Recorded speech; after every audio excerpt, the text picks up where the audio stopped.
Hi friends, welcome to కొత్తగా చందమామ కథలు.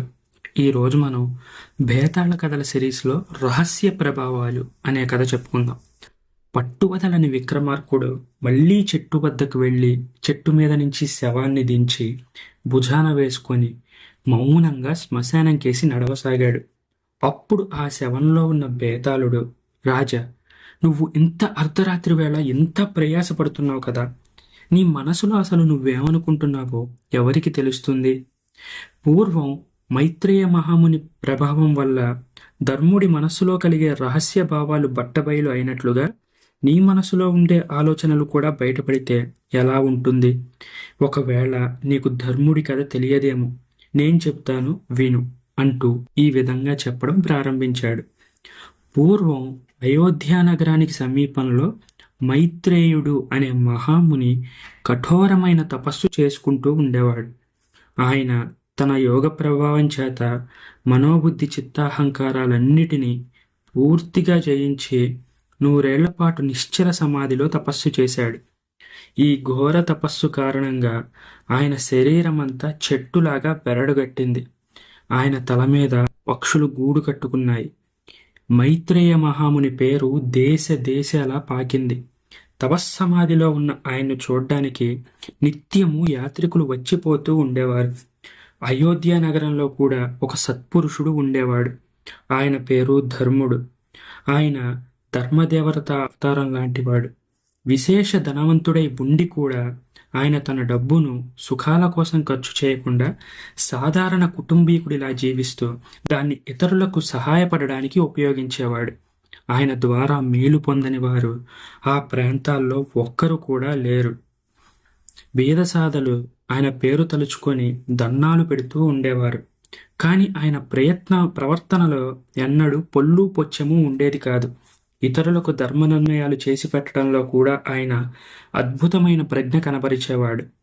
ఆయన భార్య పెద్ద గయ్యాళి, చాలా కురూపి కూడా. అయినప్పటికీ ఆ భార్య పైన ఆయన ఏనాడు విసుక్కునేవాడు కాదు.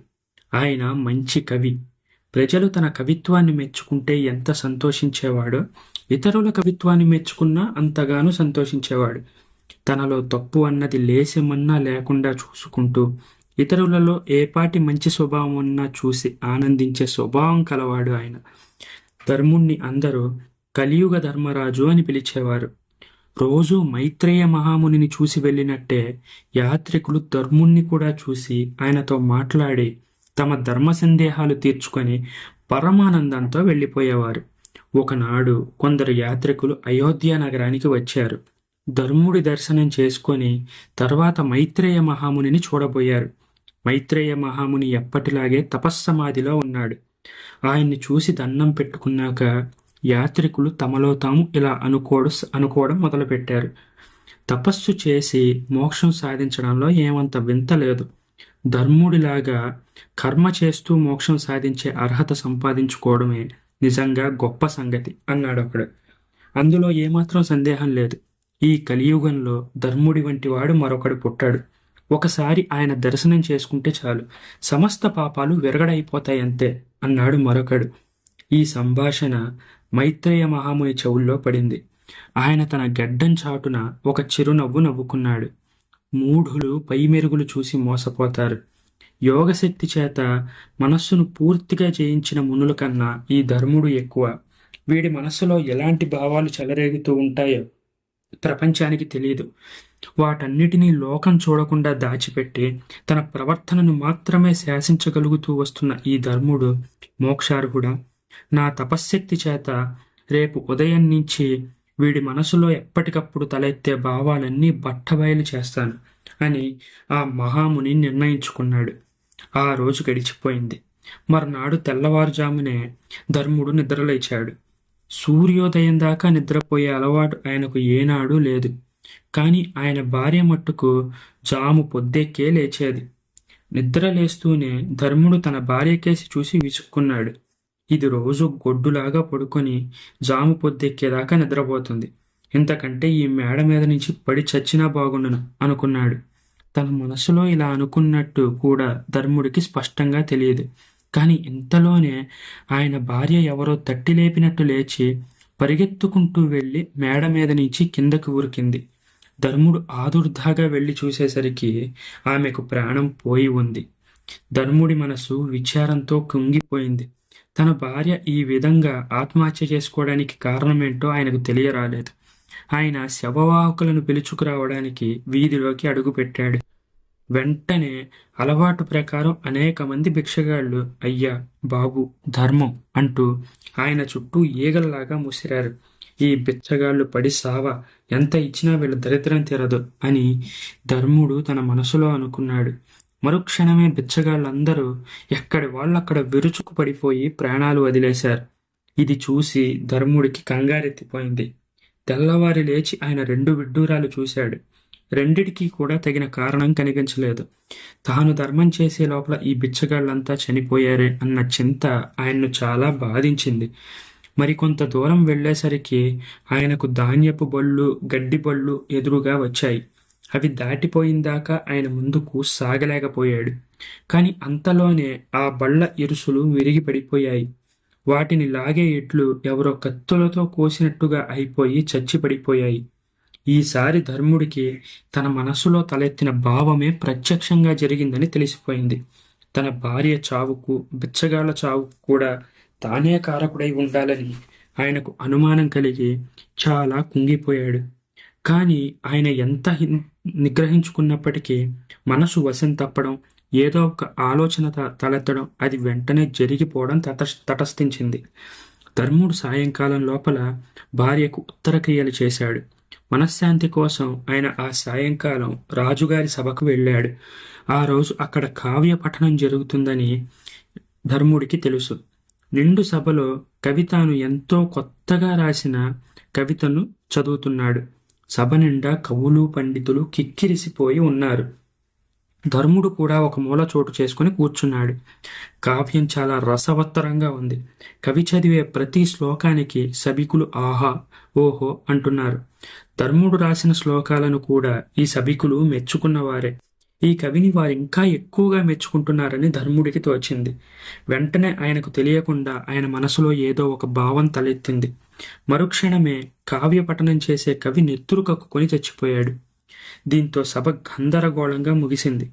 జరిగిన దాని గురించి వింతగా చెప్పుకుంటూ సభికులు ఎవరి ఇంటికి వారు వెళ్ళిపోయారు. ధర్ముడు కూడా ఇంటికి తిరిగి వచ్చేశాడు. కవి చావుకు తానే కారణం అని ఆయన తెలుసు. ఎంతటి రాక్షసులు కూడా తమ జీవితమంతా చేయని దారుణ హత్యలు ఒక్క రోజులోనే చేసేశాను, ఇక నా జన్మ నిరర్థకం అనుకొని ధర్ముడు తనను తాను కత్తితో పొడుచుకుని ఆత్మహత్య చేసుకున్నాడు. ధర్ముడు ప్రాణం వదిలిన క్షణంలోనే అక్కడ మైత్రేయ మహాముని కూడా సిద్ధి పొందాడు. ఇద్దరి కోసము దేవతా విమానాలు వచ్చి వారిని తీసుకుపోయాయి. దేవలోకంలో ఇంద్రుడు ఇద్దరికీ ఘనంగానే స్వాగతమిచ్చాడు. కానీ ధర్ముడి పట్ల కొంచెం ఎక్కువ ఆదరం చూపుతూ, మహాత్మా, మీ రాకచేత మా స్వర్గం పావనమైంది. మీరు నా ఆతిథ్యం స్వీకరించాక మోక్షానికి పంపిస్తాను అన్నాడు. మైత్రేయ మహాముని ఆశ్చర్యపోయాడు. ఏంటి దేవేంద్ర, నాతో పాటు ఈ ధర్ముడు కూడా మోక్షానికి వస్తున్నాడా అని అడిగాడు. అవును మహాముని, అసలు మోక్షానికి మీరెంత అర్హులో ఆయన కూడా అంతే అర్హుడు అని దేవేంద్రుడు సమాధానమిచ్చాడు.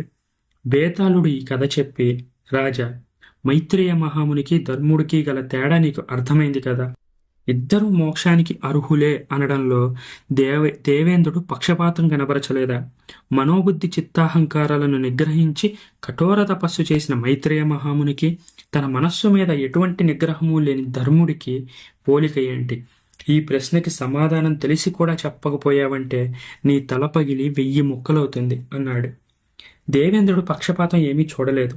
నిజానికి మైత్రేయ మహాముని, ధర్ముడు ఇద్దరు సమంగా మోక్షార్హులే.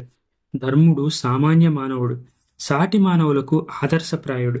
ఆయన మైత్రేయుడిలాగా తన సహజ స్వభావాన్ని తపస్సు ద్వారా నిర్మూలించుకోలేదు. ఆ స్వభావాన్ని బుద్ధిబలంతో నిగ్రహించుకొని తన ప్రవర్తన ద్వారా సాటి మానవులకు సుఖము, మేలు కలిగేలా చూసుకున్నాడు. చిట్ట చివరలో ఆయన స్వభావం వల్ల ఇతరులకు కీడు కలిగిందంటే అది మైత్రేయ మహాముని తపస్సు ప్రభావం కానీ ధర్ముడి స్వభావం ఎంత మాత్రమూ కాదు. ప్రపంచంలో అందరూ ధర్ముడి లాంటి వారే అయితే మానవ జాతి, మానవ జీవితము అభివృద్ధిలోకి వస్తాయి. అలా కాకుండా ప్రపంచమంతా మైత్రేయ మహాముని లాంటి వారైతే ప్రపంచం ఏనాడో అంతరించిపోయేది. ఎందుకంటే ఆయన మానవ స్వభావాన్నే నిర్మూలించాడు. మైత్రేయ మహాముని కర్మకు అతీతుడై మోక్షం సంపాదించుకుంటే ధర్ముడు కర్మ ద్వారా మోక్షాన్ని సాధించాడు అని చెప్పాడు విక్రమార్కుడు. రాజుకు ఈ విధంగా మౌనభంగం కలగగానే బేతాళుడు శవంతో సహా మాయమై మళ్ళీ చెట్టెక్కాడు. ఈ కథ మీకు నచ్చినట్లయితే దీన్ని లైక్ చేయండి, మీ ఫ్రెండ్స్ అందరికీ షేర్ చేయండి. అలాగే మన ఛానల్ని సబ్స్క్రైబ్ చేసుకోవడం మాత్రం అస్సలు మర్చిపోకండి. Thank you friends.